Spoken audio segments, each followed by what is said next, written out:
10 90-day fiance couples who were insanely spoiled. Subscribe to the channel and comment down below saying that subscribe to enter this month's shout out giveaway. Hey guys, what's up? Welcome back to Film Discover. TLC's 90-day fiance and its many spin-off shows follows the lives of international couples who travel far and make big sacrifices to be together. But just because these couples go to great efforts for their relationships doesn't mean that their romances will work out. In fact, many 90-day fiance couples are infamous for being incompatible and completely miserable together. From dramatic incidents involving keyed cars and screaming matches to even physical violence. It's what does some of these couples got together in the first place. Here are 10 90-day fiance couples who were insanely spoiled. Number 1, Kalani and Asulu. Kalani, who hails from California, and Asulu, who hails from Samoa, dressed up as Moana and Maui for Halloween. So they can't be all bad. They are considered the craziest couple on the show. Maybe it was Asulu's comment that only slut people wear condoms, or perhaps it was his traditional dance at the airport that seemed to embarrass Kalani in the process. Or maybe it was when Kalani yelled at Asulu for taking the baby out his car seat and then he got all huffy about it. I'm pregnant.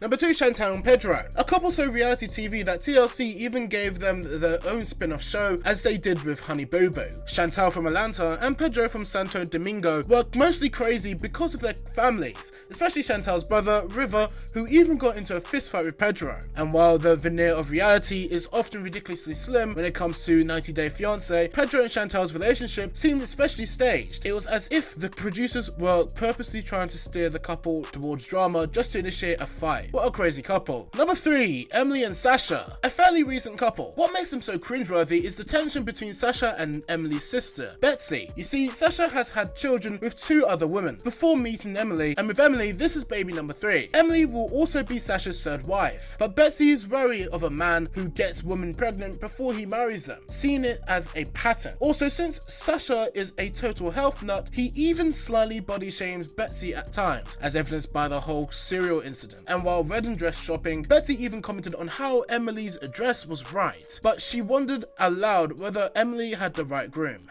Ouch. Number 4, Muhammad and Danielle. While these two made a terrible couple, they made for even worse exes. Muhammad complained about their sex life and Danielle obsessed over Muhammad's alleged relationships with other women. One of their worst fights involved Danielle confronting Muhammad in Miami, where she screamed, "You're a user, Muhammad, you used me," and threw a pile of documents, her collection of his photos and conversations with other women, at him. Danielle went back and forth from whether or not to grant Muhammad a divorce or get an annulment, which would result in Muhammad potentially being deported. This was totally one of the most toxic and craziest relations ever. Screaming in front of her teenagers, "If you don't give me my sex tonight, I will call the immigration, I will get you deported." Number 5, Nicole and Azan. What makes Nicole and Azan be a part of this list is that one instance which is truly uncomfortable to watch. Basically, Azan admitted while sitting right next to Nicole that he was only about 55% attracted to her, which is of course not a great foundation to build any relationship upon. But they're apparently still together, so maybe their relationship just appears to be rocky on the show, and perhaps they're actually happy in real life, who's to say. Number 6, Mark and Nikki. Easily one of the most disastrous 90 days that still resulted in a wedding. Mark, 58, and Nikki, 19, had nothing but problems from the word go. The audience got an immediate taste of disaster when Mark brought his fiancée home from the Philippines to a home filled with framed pictures of him and his Filipino ex-wife in the bedroom, then tried to give Nikki his 21-year-old daughter's hand-me-downs. Mark readily acknowledged that he was in the wrong,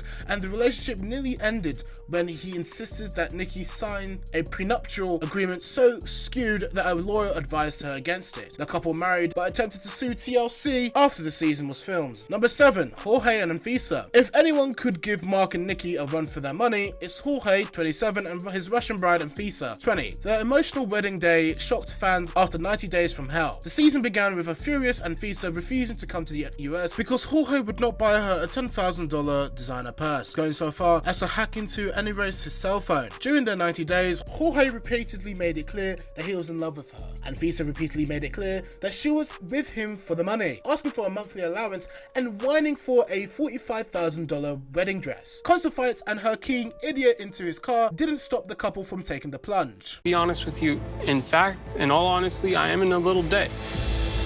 What? What debt?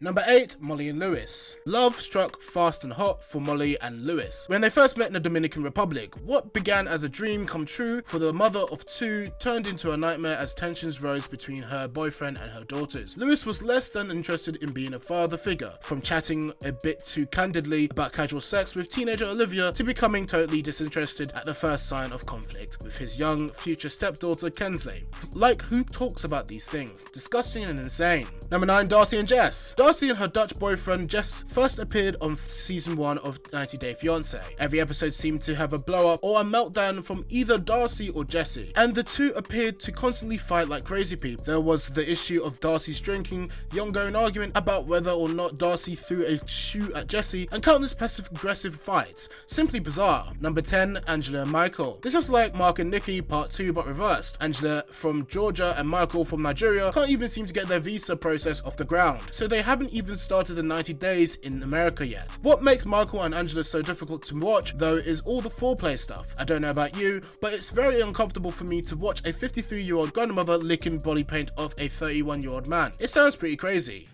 At some point during this trip, things will get more serious. This brings us to the end of our video. I hope you enjoyed it. Hit like if you did, and don't forget to subscribe to our channel so you don't miss out any of our videos in the future. Also, watch the 2 videos on our screen because I'm sure you'll love them. With that, I'll see you in the next video.